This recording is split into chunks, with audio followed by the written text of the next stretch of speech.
Backseas Musical Podcast. Resistance is useless!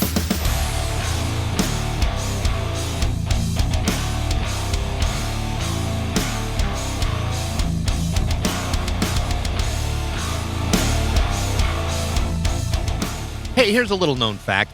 I own a ton of records. I mean, I got way too many records. And while I own plenty of albums that stink, I also own a few of them that are really freaking good.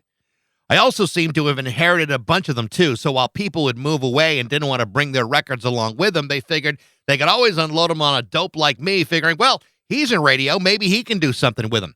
And I did. I put them in boxes and moved them halfway across the country several times, only to collect more and more and watch my collection grow exponentially year after year. And yet, despite the piles and stacks of music in my house, there are still a handful of records that are still my favorites to this day. And one of those albums happens to be by the band Jellyfish. Now, you might ask, who the hell is Jellyfish? This was a band that released only 2 albums in the early 1990s. Their first album, Belly Button, came out in 1990, and it was fantastic. But their second album, which came out in 1993, was an album called Spilt Milk, which in my opinion is one of the greatest power pop records ever recorded. This was a band that took it from 0 to 100 and came up with the most solid rock album of the 1990s that's built a cult following from a legion of obsessive fans just like myself. 12 songs that are nearly perfect. But at the time of its release, the biggest bands in the world were Nirvana and Pearl Jam. In other words, Spilt Milk came and went without much fanfare. However, its reputation has grown immensely over the last 2.5 decades to a legendary status, and it's very much well-deserved. The band was a collaboration between drummer Andy Sturmer and keyboardist Roger Joseph Manning Jr. After touring in 1993, Andy and Roger just simply walked away from each other and have barely spoken since. Roger has spent the last 27 years touring and or recording with the likes of Beck, Roger Waters, Jay-Z, Blink-182, Johnny Cash, and many, many more, putting together his own side projects like Imperial Drag, TV Eyes with former Jellyfish guitar player Jason Faulkner, who I spoke to on a previous episode. Roger's released 2 solo albums on his own, Solid State Warrior, also known as Land of Pure Imagination, and Catfish Dynamite, and I own all of those things because that's just how I roll. Well, now he's formed a band with 2 former Jellyfish touring members, Eric Dover and Tim Smith, and they're calling themselves the Licorice Quartet. Their first EP, Threesome Volume 1, is being released this month, and 2 more EPs are on the way over the next year and a half, and they're really, really good. But for me, there are very few records that have reached the level of Spilt Milk by Jellyfish. Very few. But thankfully, the record company has given me permission to give you at least 30 seconds of the Licorice Quartet's first single called Lighthouse Spaceship. In other words, prepare yourself to listen to me act like a giddy little fanboy with Roger Joseph Manning Jr. on Backseas Musical Podcast.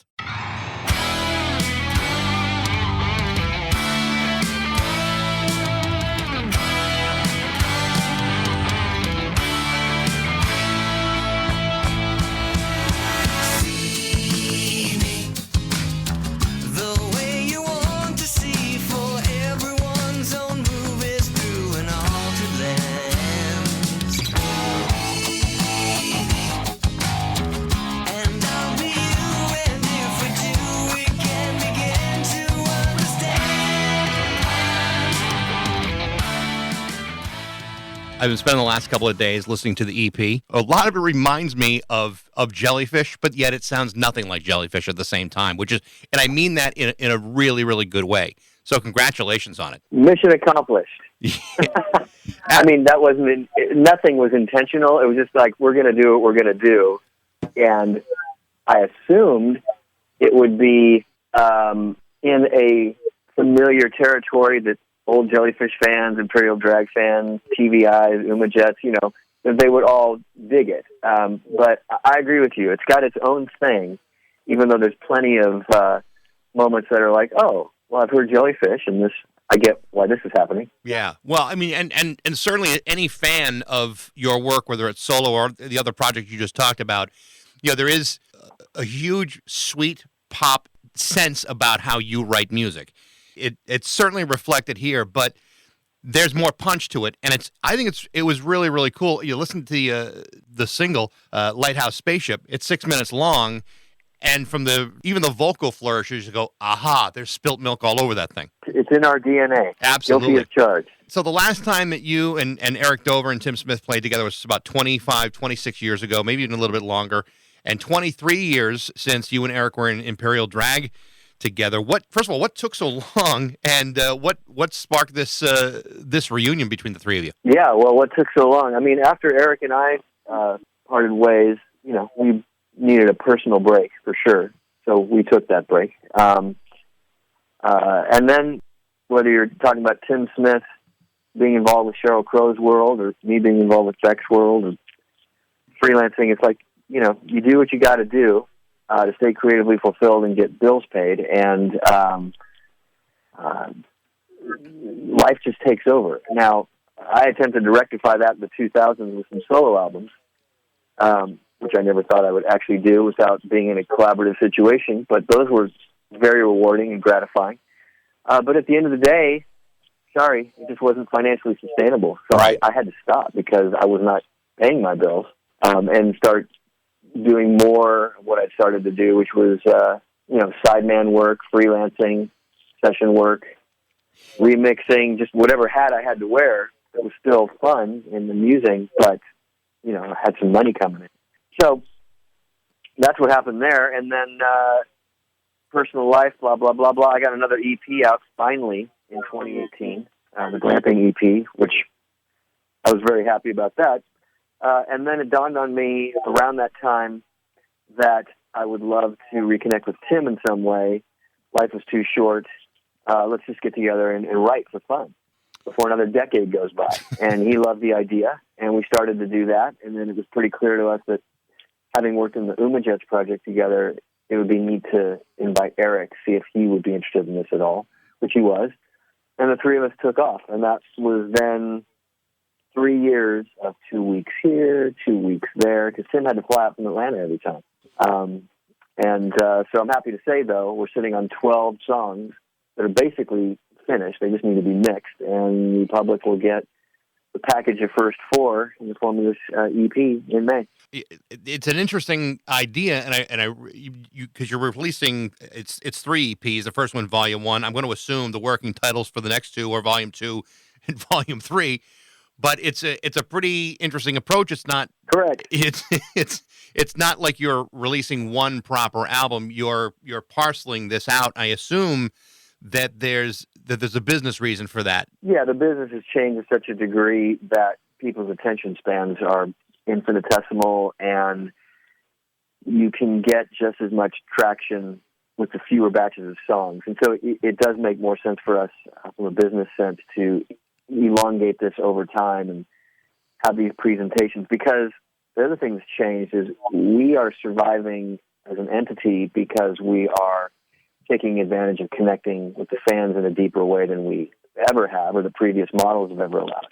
And the fans have just been great. I mean, their enthusiasm and participation is what, frankly, justifies the next release, because we know we're going to have their support.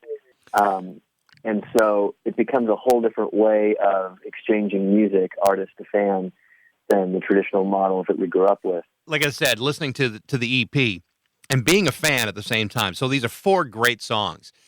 But the one song on this EP that I was most surprised by how much I liked it, was the song written by Tim Smith, There Is a Magic Number. I don't know Tim's body of work well enough to say, oh, this makes the perfect sense. It's the first time I've heard a song of his and said, wow, it's really, really good. And I think it's one of the stronger tracks on the EP. Yeah, I stand by it 100%. And just for the record, because this is an experiment we conducted, while each of the songs obviously started from the genesis of somebody's idea, we are all co-writers on each of the songs. So you're absolutely right. There's a Magic Number is a song that came from a Tim idea, and he ultimately wrote the lyric. But Eric and I ended up helping him complete it. The bridge, the chorus, everything started to get flushed out. So I was very happy. That doesn't always happen with 3 people, let alone 2. Right. Or 2 people, let alone 3. And we were able to get 20 solid song ideas together between the three of us that I'm very confident about, and chose to record 12 of those. It's a happy experiment that worked.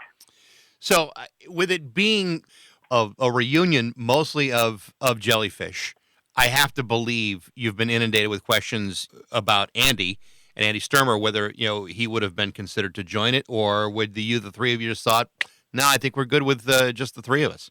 Well, I think there's a part of all of us that would, in a perfect world, like to see some version of the band be able to easily and freely make music again. But it's been pretty apparent by all members who would be interested in that and who would not. So it wasn't even considered. This was more about, can Tim, Eric, and Roger get together and sit in a room long enough to cooperate and make something great? It's a tremendously diplomatic answer, but I understand why you'd have to do it that way. Because it's very conscious. And I'm as I was telling a previous interviewer, as much fun as I had connecting with Tim and Eric artistically and personally, man, it was like anything. It was like a lot of hard work. Egos are present. People's emotions are on the table. This is not a job for everybody. It's because it's not just, oh, look at this great song idea. That's almost like if you're working with anybody worth their weight, or whatever the phrase is, they've got some talent and they can deliver a good song idea. The real challenge is, can you all see it through to fruition and not let your personalities and egos water down or dilute the essence of that great idea? In fact, can you enhance it and make it something? Can the three of you make it something greater than it would have been had just one person done it? Otherwise, we might as well all be solo artists. That was part of the experiment, and it was hard work.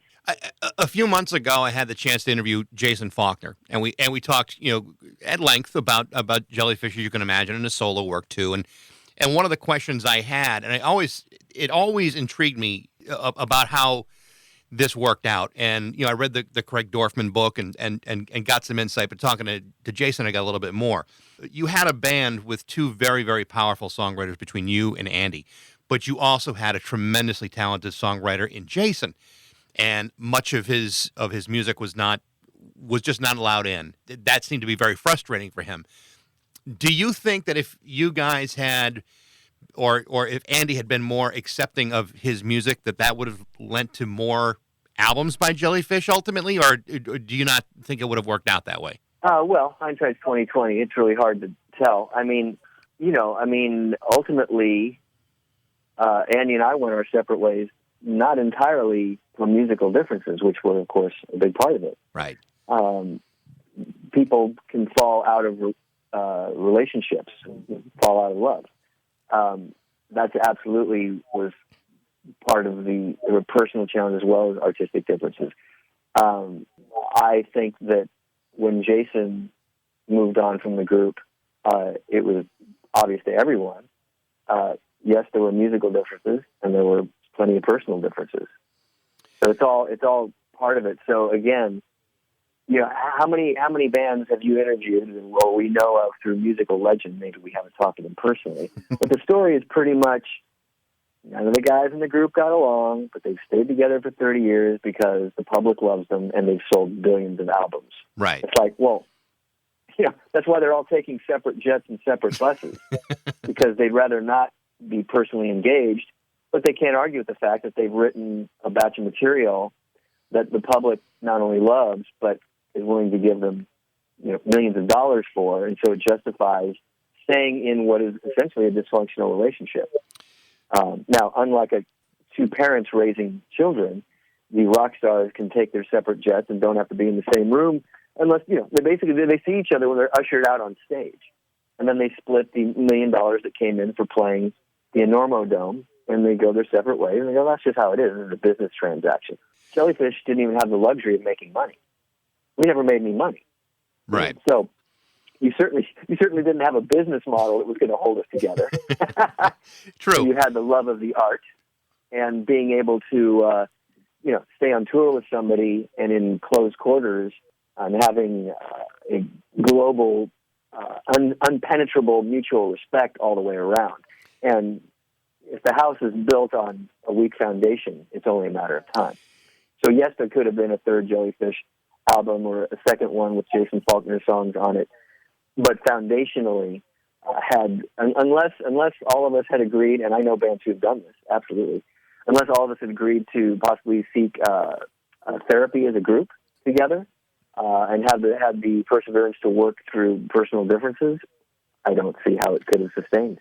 It's very, very sad to realize. The first time I saw you guys, you were opening up in Milwaukee for the Black Crowes, and I was working for a radio station there back at the time, and we were supporting the show, and you guys opened and watched you guys play and think, God damn it, how is this not the biggest band in America? It was sensational. Jump forward a couple years, Spilt Milk comes out, and it's to me, as great as Belly Button was, it was like the difference between eating a Slim Jim and a prime rib. It was like far ahead of any progression of a rock band I've ever heard from one album to the next.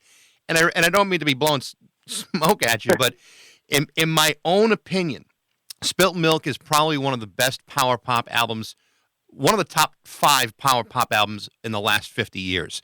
But to have heard how that sounds and then hear what you've done since, I have both of your solo albums. I got the TV Eyes album and now the EP. It's, to me, it's wonderful to see at least the 3 of you playing again, because I think Spilt Milk is one of those lost gems that should have been much more commercially successful. And I'm sure in some ways there's always this looming shadow for you and for Andy about that record. I mean, do you feel like the expectation is immeasurably high as a result of that? Well, if it's immeasurably high, it's by no other person than myself. I mean, I'm fully aware of what I'm capable of doing, and if I don't reach that with any project I'm involved with, then I'm not interested in sharing it. So I can't be concerned with what the public thinks. Obviously, it feels good when people go, "Hey, love Spilt Milk and Jellyfish. Love your solo records too."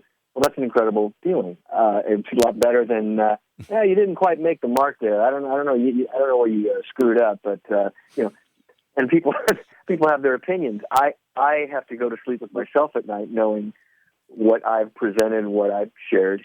So it's really part of my job to let go of those things and not be invested in them. I simply can't. It's a lose-lose situation. Yeah, I mean, you've certainly gotten the recognition. I mean, you've been playing with Beck for a while. I know you toured with Roger Waters. What was that like to be touring with a guy like him? Well, let me correct you. I played on his most recent record, but I did not tour. I had bandmates that did. People who did work on the record, who were part of the studio band that I was a part of, yes, they in fact toured the Roger Waters record. I was actually immersed with Beck's tour for the Colors album for 2017, 2018, and even into 2019. But yeah, wouldn't trade that experience for anything. So all of the rumors, legends that I had heard were pretty much accurate. He was very, very sweet and commands the utmost respect and is a very self-aware and focused artist. And I have nothing but respect for that.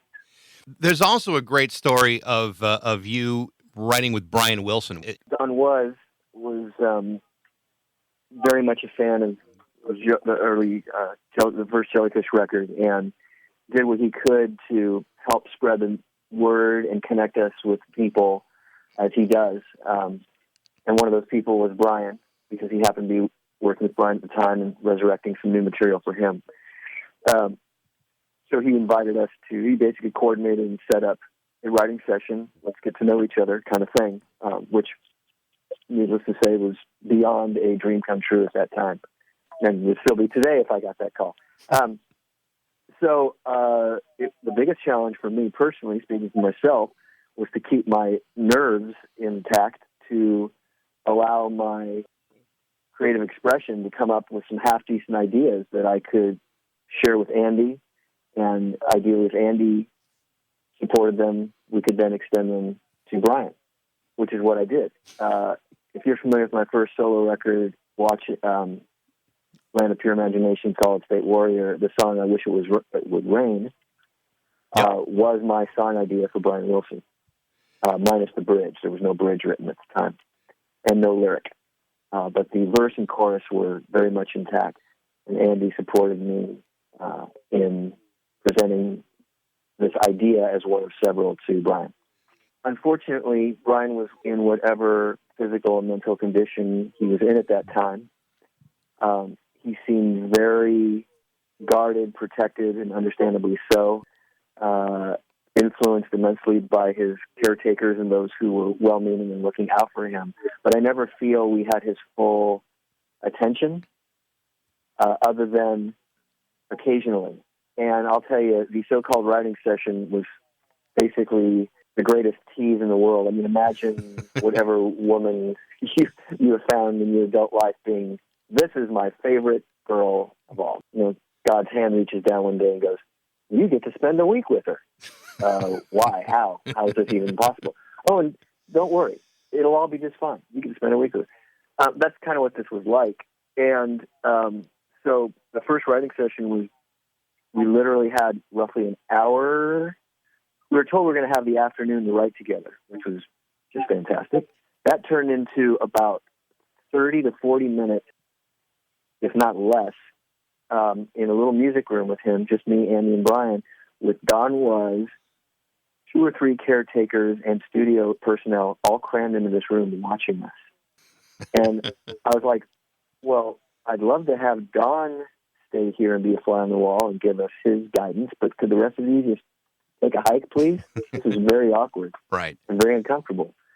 And to this day, I don't know how I spoke and tried to do anything. I think Don said, Roger, why don't you show Brian this idea that you and Andy wanted to present to him? Okay, because I'm the only piano player here, and all there is in this room is a piano. Okay.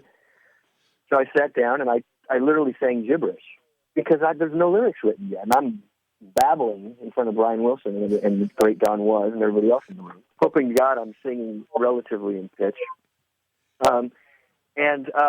Brian had a very positive reaction. Everybody generally seemed to. I could tell Don seemed to think it was a solid idea. Well, the best part was that when we arrived at the part where you would naturally want to put a bridge in, you know, somewhere after chorus number 2, I stopped, and Brian looks up and he goes, insert Surfer Girl Bridge here. Like that. And I was like, whoa. He not only gets the song, but he's excited by it. And so he starts playing some idea off the top of his head that makes total sense.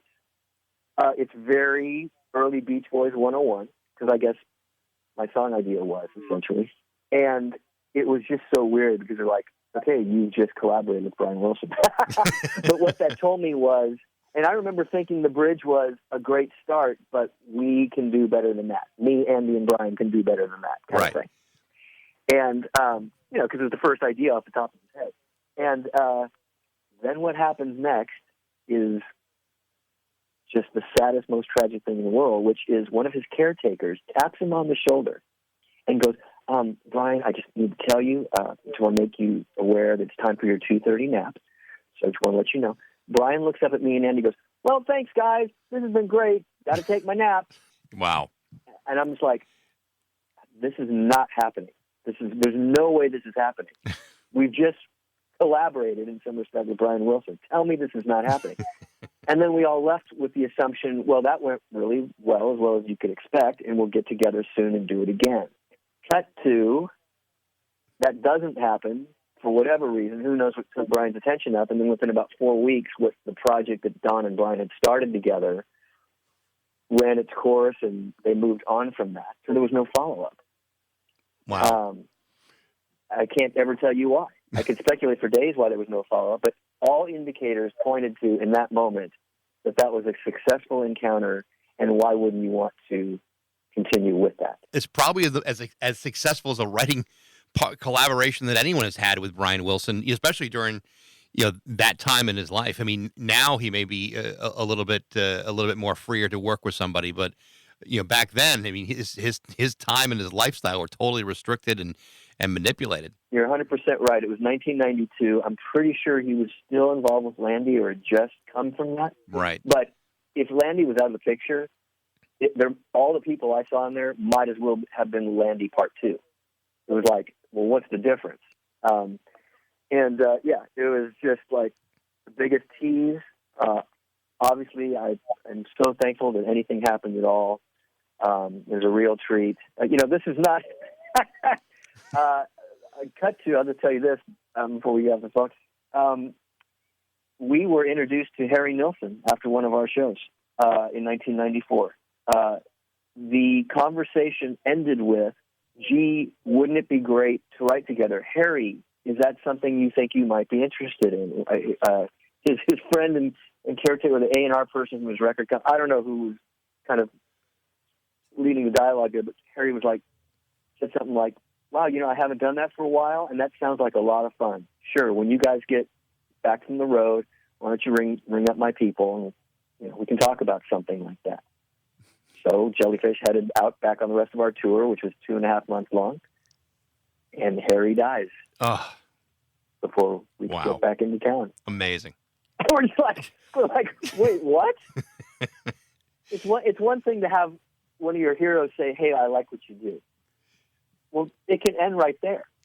But for them to be willing to write with you and get in a room and to be able to interface with you like that, how many people get to do that?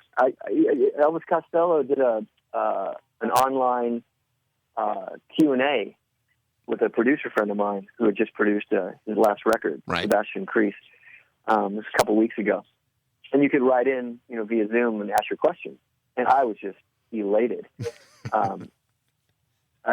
Having Elvis be one of my heroes. And I asked him, and thankfully the question had time to be asked, what was it like to work with Burt Bacharach and the details of that, songwriter to songwriter kind of thing.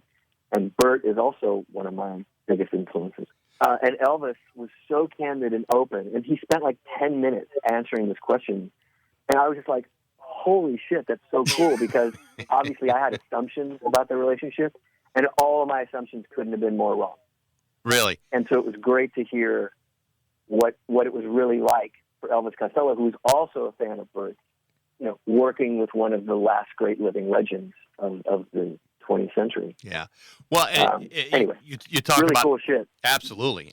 You talk about how those influences have affected you. I think when you listen to your music, it's very clear that you've learned a lot from the guys like Bacharach and Brian Wilson, and it's impossible to say who is at that realm of songwriter, but certainly you've made no apologies for the songwriters that have influenced you, and that's been true from Jellyfish on. So I tip my hat to you, because not everybody is so free to embrace those influences, even though we all have them. Oh yeah, and I've always been super vocal about that, if for no other reason than to introduce some kids who were into Soundgarden or Radiohead or whatever at the time, but they happen to like Jellyfish. Is like, man, you have no idea if you haven't gone back and explored the joys of some of these great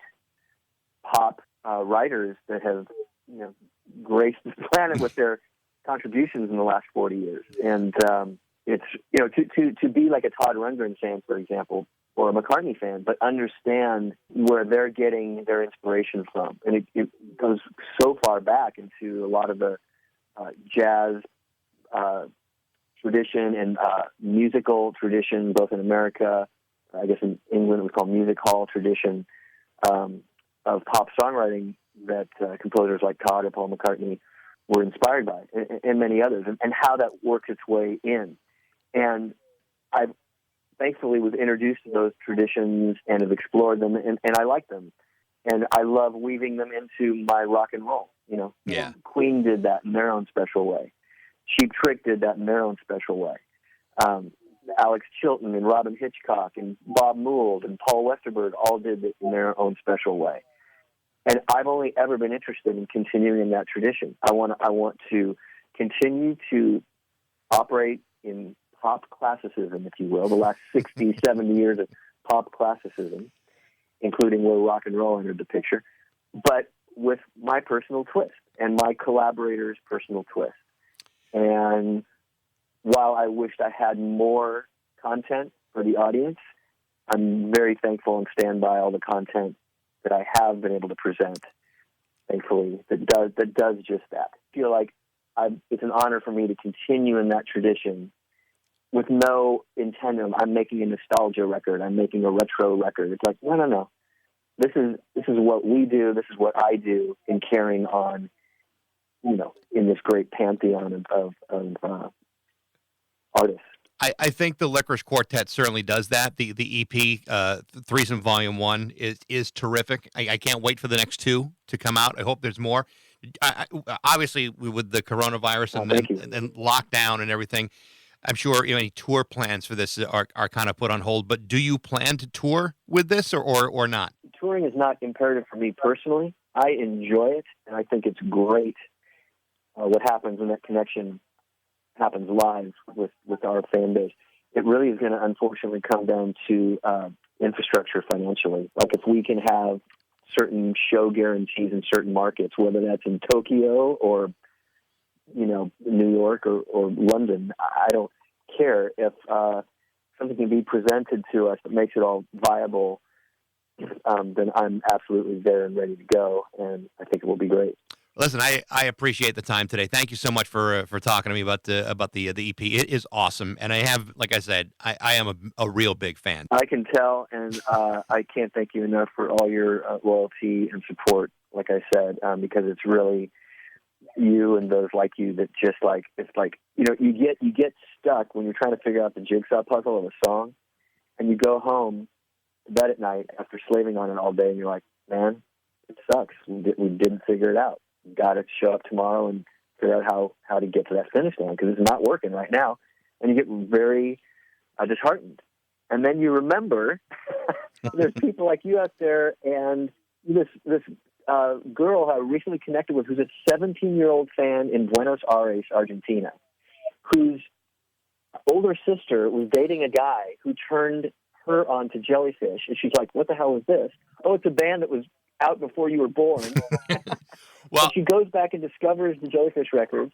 Then she goes and discovers my solo records. And she's so loyal. She's all over Facebook. She's telling everybody in her generation about us. And I'm just like, wow, this is how it happens. And it doesn't happen without these people. Well, a quick story, because I know we're running short on time. I have three daughters, 16, 18, and 20. All three of my kids are not only fans, they're obsessive fans. They have loved your music since the very beginning, and they've shared that music with their friends. And so that music is still very much alive for a generation of millennials. We're far from being born at the moment that music was coming out, but it's very powerful to them even to this day. It's timeless. But nothing can make me happier, and hopefully they're all going to go to the website. But more importantly, what they're proving to me is my fantasy that, I understand that, like, say, Billie Eilish, right? Yep. That is the voice of your daughter's generation. And that's a beautiful thing, and that's fucking great. And how wonderful is it that their entertainment, the music's the soundtrack to their lives, both in their early adult years and moving forward, can be expanded upon. Because what we offer, it's almost like Billie Eilish and us are like, we've fulfilled the entire spectrum with that, because the music couldn't be more different, and yet there's these foundational similarities that really complement each other. No question. And so that makes me really happy to hear. Well, Roger, thank you very much. And again, I appreciate the time today. I appreciate it too. Thank you again, Mike, and thank you to your daughters.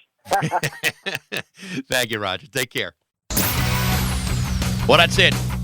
I tried really, really hard not to overdo it. I hope you liked it. Love to hear what you think. You can email me at bax@rock102.com. Check out our Facebook page for all the latest updates. Be well, stay safe, wash your damn hands. Thanks for listening to Bax.